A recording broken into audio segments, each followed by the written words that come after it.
Bapak, Ibu, dan saudaraku yang terkasih di dalam Tuhan Yesus, sharing saya hari ini yaitu sharing yang didasarkan pada Injil Markus bab 6 ayat 45 sampai dengan 52. Beberapa hal yang saya mau aturkan pada Bapak, Ibu, dan saudaraku sekalian adalah salah satunya adalah mengenai kedegilan hati.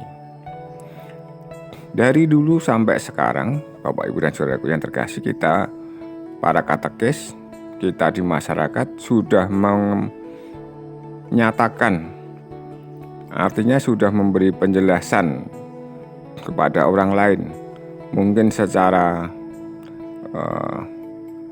perkataan, mungkin juga secara perbuatan. Kita hari ini mungkin berbeda dengan saudara-saudara kita yang lain, yaitu yang memeluk agama lain. Nah, hari ini pula kita juga bisa merasakan pemahaman itu juga dirasakan oleh mereka yang pada mula-mulanya. Pada mula-mula itu artinya pada saat kedatangan Tuhan Yesus di Israel sana, atau juga pada mula-mulanya sebelum kita percaya kepada Tuhan Yesus. Apa yang dimaksud pada mula-mulanya itu? Mari kita dengarkan. Kita perhatikan Injil hari ini. Inilah Injil suci menurut Markus. Sesudah memberi makan 5.000 orang, Yesus segera memerintahkan murid-muridnya naik ke perahu dan berangkat lebih dulu ke seberang ke Betsaida. Sementara itu, ia menyuruh orang banyak pulang. Setelah berpisah dari mereka, Yesus pergi ke bukit untuk berdoa. Ketika hari sudah malam, perahu itu sudah di tengah danau. Sedang Yesus tinggal sendirian di darat. Ketika melihat betapa payahnya para murid mendayung karena angin sakal, maka kira-kira jam 3 malam Yesus datang kepada mereka berjalan di atas air, dan ia hendak melewati mereka. Ketika melihat dia berjalan di atas air, mereka mengira bahwa ia adalah hantu. Lalu mereka berteriak-teriak sebab mereka semua melihatnya dan sangat terkejut. Tetapi segera Yesus berkata kepada mereka, "Tenanglah, aku ini, jangan takut." Lalu Yesus naik ke perahu mendapatkan mereka, dan angin pun redalah. Mereka sangat tercengang dan bingung sebab sesudah peristiwa roti itu mereka belum juga mengerti, dan hati mereka tetap degil. Bapak, Ibu, dan saudaraku yang terkasih di dalam Tuhan Yesus, para katekis yang saya hormati, kata degil itu menjadi bagian yang sentral pada bagian ini menurut saya. Lalu apakah kita bisa memahami kata degil itu? Mungkin ada yang mengatakan nakal, ada yang mungkin nggak bisa diajari, nggak tahu-tahu, atau nggak paham-paham, atau hal semacam itu. Atau bisa juga keras kepala, atau ada yang mengatakan tegar tengkuk. Tetapi saya kira adalah sejenisnya itu. Para katekis, saudara-saudaraku yang terkasih, pasti juga pernah mengalami dalam kehidupan sehari-hari bahwa ketika kita memberitahu kepada seseorang atau banyak orang, banyak yang di antara kita yang sungguh-sungguh tidak tahu, tidak paham, tidak mengerti, tidak mengimani, ataupun bahkan sama sekali tidak direwes.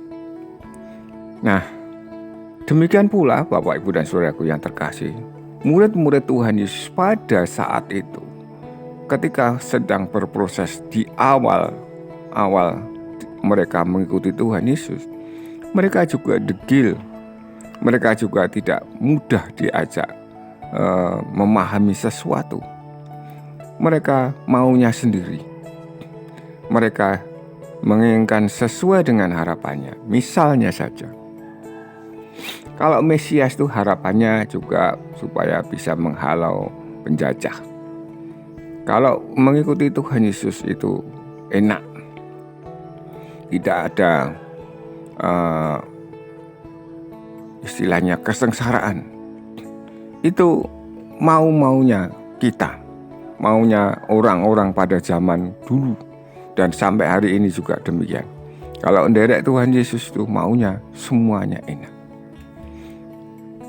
Bapak, Ibu, dan saudaraku yang terkasih di dalam Tuhan Yesus, mereka, para murid itu dengan susah payah menyeberang ke Betsaida karena angin saka.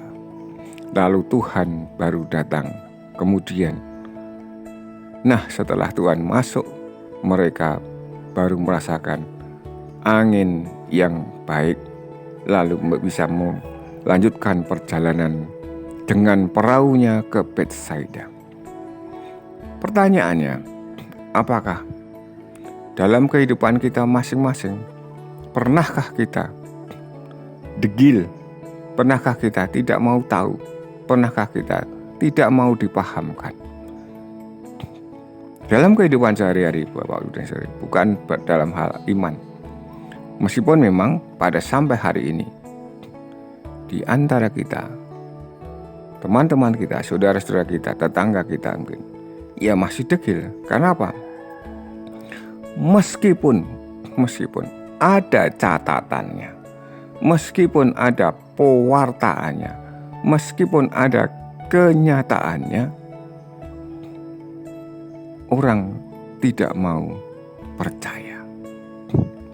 Orang tidak mau mengerti. Mereka mempercayai semacam hantu. Hantu bagaimana? Seperti tadi, di dalam perahu tadi, melihat Tuhan Yesus seperti hantu. Kalau Tuhan Yesus tidak menjelaskan dirinya sendiri, ini aku, tenanglah, aku ini, jangan takut. Mereka pasti mempercayainya sebagai hantu. Bapak, Ibu, dan saudaraku yang terkasih di dalam Tuhan Yesus, bagaimana pewartaan kita? Bagaimana kalau menghadapi orang yang seperti itu, yang sungguh-sungguh degil, yang tidak mau diberitahu, dipahamkan, tidak tahu? Apakah murid-murid pada saat itu 100% langsung paham?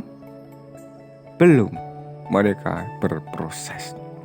Oleh karena itu, Bapak, Ibu, dan saudaraku yang terkasih di dalam Tuhan Yesus, ketika kita mengajar, ketika kita mewartakan Injil, lalu ada orang yang belum paham, ya mungkin dalam proses.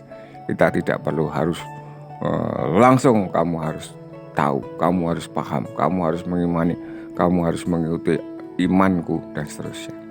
Tetapi kita sudah bisa menjelaskan, itu sudah baik. Semoga harapannya adalah mereka lalu tidak degil lagi. Dan kita pun juga tidak degil di dalam kehidupan sehari-hari. Kita tetap mengikuti Tuhan. Kita tetap percaya kepada Tuhan Yesus.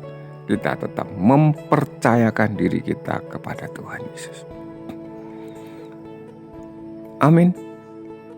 Berkah dalam.